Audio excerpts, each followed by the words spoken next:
Hey guys, and welcome to this edition of Scruff's Garage.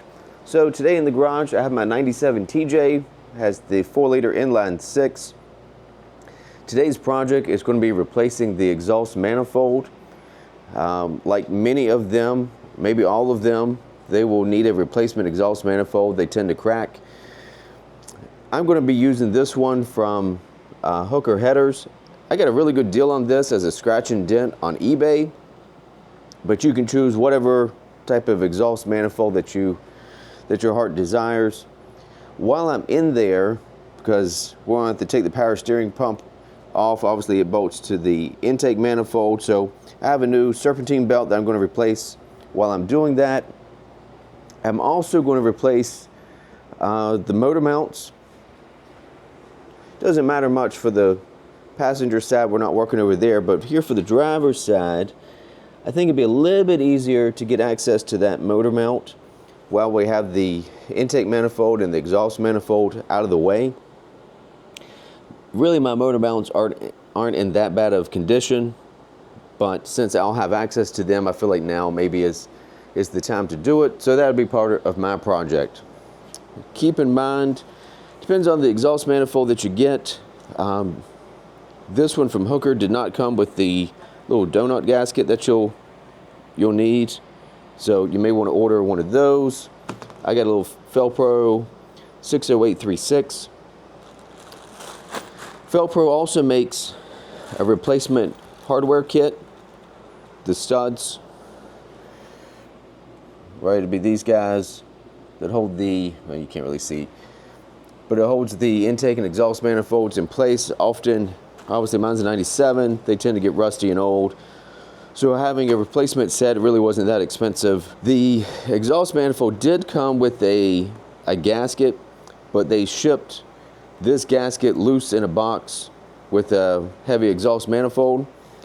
And I don't know, it probably doesn't pick up on camera, but it was dented and bent in a bunch of places, and I just didn't feel confident in reusing that. So I just went to local parts store, had Advanced Auto Parts down the street. They stock the Felpro, at least for my application, like I said, it's the 97. It's the MS 94790, but it's a replacement gasket. So, if that's what you're interested in, we'll get started on the project. This is not going to be an absolutely watch me turn every nut and bolt. I'm going to give you the overview, and we'll get into it.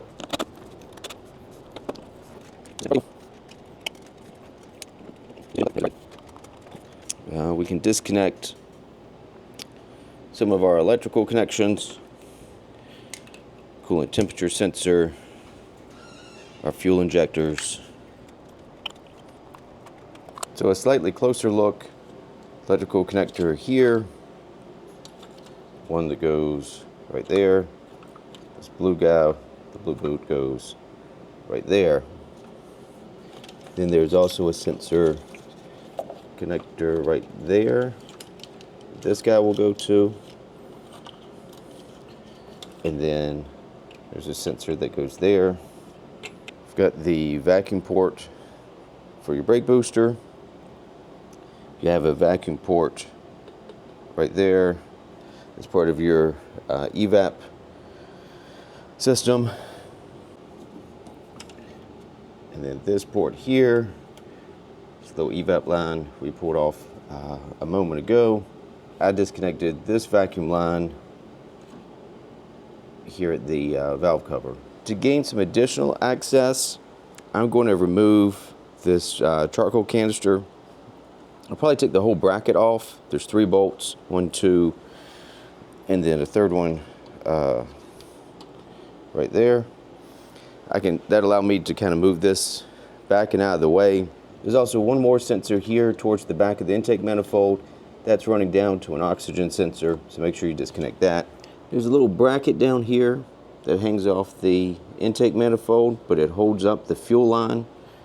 There's a little 10mm nut and bolt that you have to take loose, and that loosens the bracket. The fuel line obviously will stay in place, but it will allow us to take the intake manifold off. You'll also see that I flipped the rail of wiring back you'll have to pass that bundle of connectors under the fuel rail, get it out on this side, and then you can flip that back, and that will give you some more space up here to work. Next, we're going to take the serpentine belt off so that ultimately we can get the power steering pump unbolted. So that bolt there is the tensioner for the belt. So we will loosen that, which will take the tension off the belt. You may want to make a mental note of how much tension is on the belt so that when you go to retighten it, you get a similar amount of tension on the belt. A reminder, to get the tensioner pulley to move, you'll have to loosen the bolt on the pulley, and then as you loosen that bolt, then the tensioner will move down, takes the tension off the belt.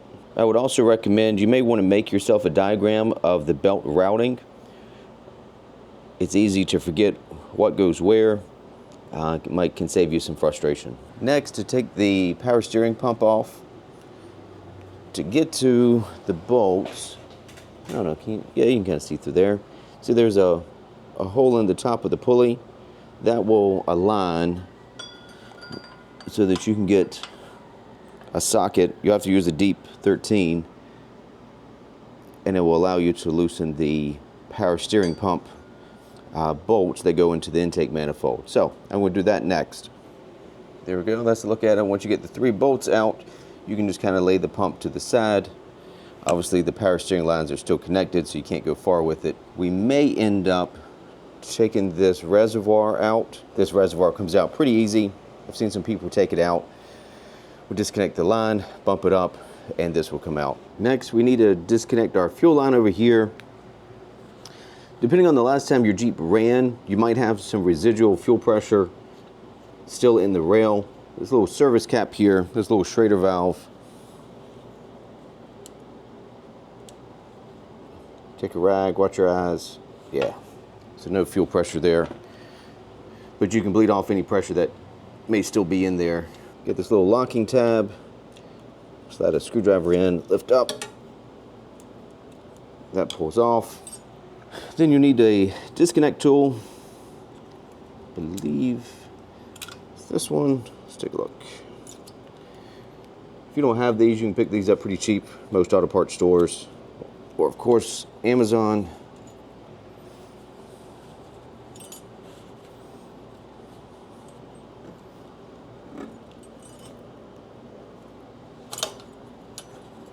There we go. You may choose to use a rubber cap to cap off that fuel rail. Inevitably, there'll be some fuel left in this, so that when we take this intake manifold off, if you tip it the wrong direction, you don't want a bunch of fuel dumping out on you. The exhaust manifold collector, there's 2 bolts that will hold the exhaust manifold to the downpipe for the exhaust. We'll take those loose. That way it's disconnected from the downpipe, and then we'll be able to move on to the bolts that are up here. We're ready to take out the bolts that are holding the intake and exhaust manifolds to the block. Across the top, all of these are 14 millimeter, so I've already loosened most of these across the top just to see what I was up against. Mine are coming out pretty easy. You'll need to use a 14 millimeter. You can use a ratcheting wrench, or just a standard combination wrench, or if you need a little extra leverage, sometimes an offset wrench. Really not enough room to get the head of a ratchet in there.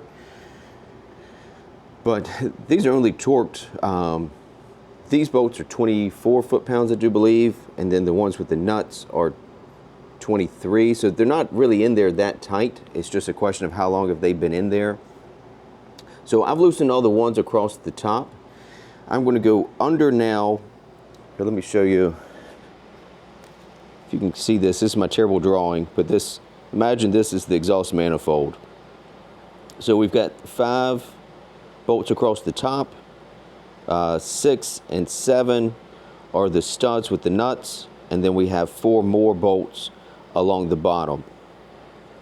So I'm going to keep working on, I'm going to loosen the ones on the bottom. Like I said, all the ones on the top are loose.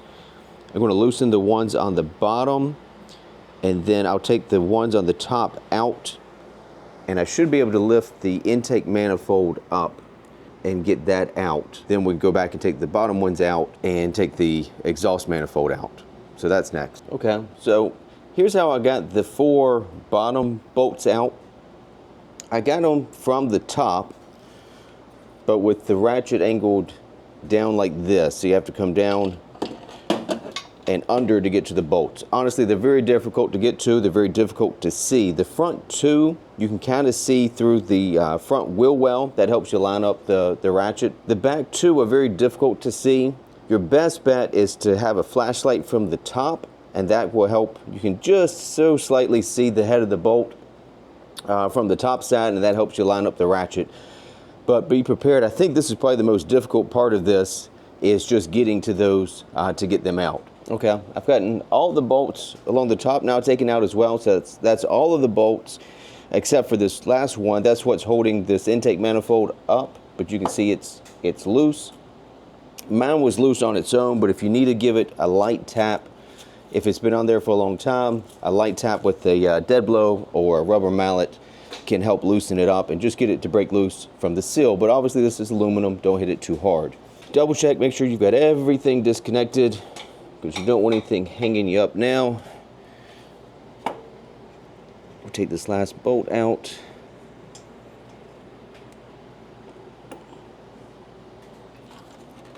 Let's see. There we go.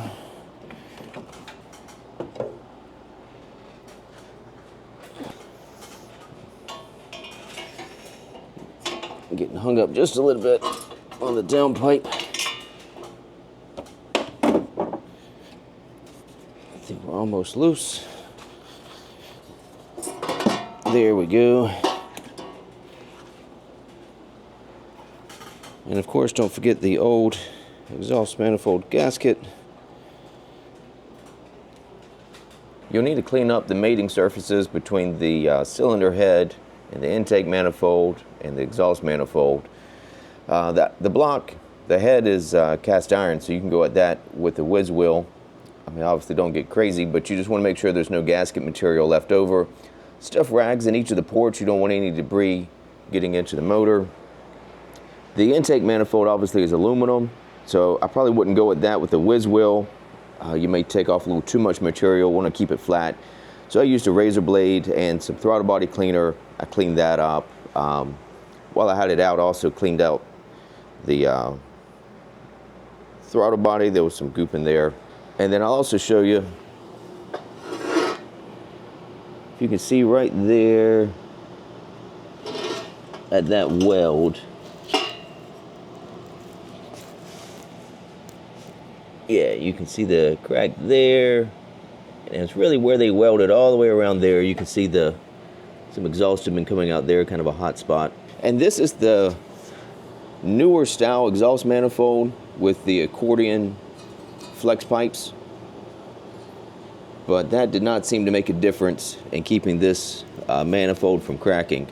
Time to start reinstalling things. If you use the whiz wheel or whatever you use to clean this mating surface up, make sure you blow out the threaded holes, make sure there's no debris left in there, and then we can remove all of our towels.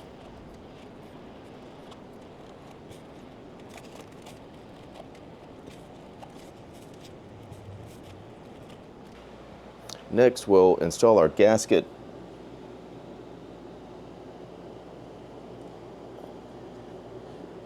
Make sure you get this lined up correctly so that it doesn't block any ports. My studs did not come out of the block, but I've seen for some folks, when they take the nut off, it actually brings the stud out. Obviously, you would need to go ahead and replace those. That Felpro kit that I bought has replacement studs that you could use if you needed to replace those. Since mine are still in good shape and in the block, I'm not going to bother with that. But those are in the kit should you need it. Next, we'll drop our exhaust manifold in place. Okay, with the exhaust manifold in place, I installed the two nuts on each end that will help hold the manifold in place, and then we'll put the intake in. Get a couple of our upper bolts started. So at the moment, the intake manifold is supported by there's two alignment dowels sort of on the bottom, and then we get the two upper bolts that will hold everything in place. So I've run into a problem. The exhaust tube there is hitting the bottom of the intake manifold. If you look over just a bit, kind of see where my finger's pointing, that's the alignment dowel. It's lined up with the alignment dowel, but it's not sitting, the intake manifold's not sitting flush against the block yet. And to do so, the intake manifold needs to kind of rotate down just a bit to finish sliding onto that alignment dowel. But where it is hitting, yeah, kind of right there, but it's cylinder, I guess, the second exhaust runner, and it would be the webbing sort of in the middle. So it would be hitting somewhere in this area. So I'm going to have to clearance this. It's not in one of the intake runners, so I can take a little bit of material out and see if I can get enough clearance for that exhaust tube. Okay, I think I have the clearance that I need now. So you can see pretty clearly where I hammered on this exhaust tube. That's the second one to get some clearance. And then over here, we're looking at the underside of the intake manifold. And where it was contacting was primarily in the center webbing. Obviously, you've got the intake runners. Didn't really seem to affect excuse me, those. But I made some clearance through here. That header tube runs through this direction. I believe I have the clearance that I'm going to need. I've had the intake and exhaust in and out half a dozen times, test fitting. But even still, I can just get like a folded over sheet of paper through there. So it is the most razor thin of clearances, but I don't believe it's contacting now. So with that minor delay, we can move forward with the rest of the install. Okay, so exhaust is in, intake's on, and I've got all the bolts in. Now it's time for the torque sequence. So there is a sequence to torque these. So here in the center, it's my terrible little diagram, get 1, 2, and 3. So it sort of forms a triangle. It sets the center, and then you're going to work your way out. So right, 1 and 2, they're on the bottom. 3 is that guy there in the middle. Then you go 4, 5, 6, and 7. 6 and 7, of course, are the stud with the nut. There's one on the front, one on the back. Those are technically 23 foot-pounds, while everything else is 24. I don't think 1 foot-pound is probably going to make too much of a difference. But after you finish 6 and 7, then you'll come back to the top. You go 8, 9, 10, 11. So 8, 9, 10, and 11. Now, that all sounds well and good. I'll be straight with you. Getting bolt number 1 in is extremely difficult. With these headers, that exhaust tube basically comes in front of that bolt. There is zero chance of getting a socket and extension on that. I had to tighten that one with a ratcheting wrench. What I would recommend doing, tighten something that you know to 24 foot-pounds, and then see how tight that is using a ratcheting wrench so that you can replicate that under the vehicle. I had to get to a lot of these from the bottom.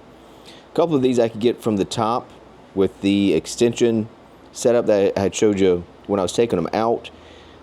That one, and maybe that one too. Yeah, and that one as well. I did these 3 from the bottom. It was just easier to get to from under the vehicle. And then for some of these along the top, I also have put a crow's foot on the end of my torque wrench, and that allowed me to torque some of those along the top, because when we're taking them out, we're using like a ratcheting wrench, but I wanted to get a little closer on the torque spec if I could. But keep in mind, this is still aluminum, So you don't want to go too crazy. You'd hate to crack off an ear. So 24 foot-pounds really isn't that much, so don't go nuts. Next, we need to install our new donut gasket. This slips onto the end of the header and fits into this flange section of the downpipe. And then tighten your 2 bolts that hold all this together. Right, it clamps it all together. So I'm going to do that, and we'll move on with the rest of the install. One other detail you might be interested in, I know it's an issue sometimes with other headers. This one does clear the oil pan by, I don't know, 1/8, maybe 1/4 of an inch, pretty tight, but it doesn't hit there. So at least that was good. Okay, we're at the point now we can start putting things back into place. So I'm going to start with the power steering.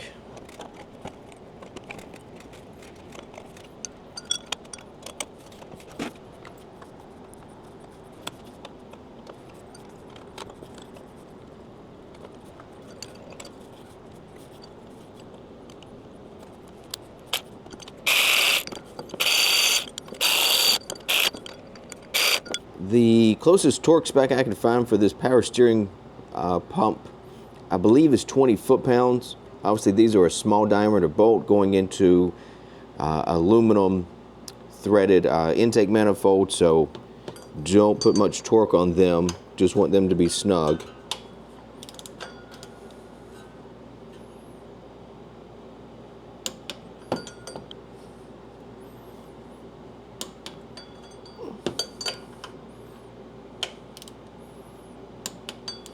There we go. All right, power steering pump is in. Route your serpentine belt. Now I'm going to run the tensioner in and see if we can get this set. You want about a 1/2 inch of play up and down. Don't want it too tight or you'll wear out the bearings and things like your power steering pump and an alternator, but you don't want it so loose that it squeals. Once you've got the belt tensioned like you like it, don't forget to tighten down the pulley bolt. That will lock the tensioner into place so it doesn't back out on its own. There we go. We can continue reinstalling things in the reverse order that we took them off. I'll reinstall the overflow tank.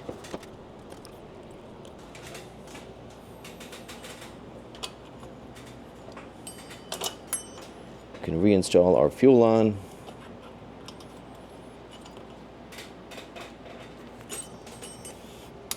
Press it on until you hear it click. Shouldn't be able to pull it back off. And then you can install the lock.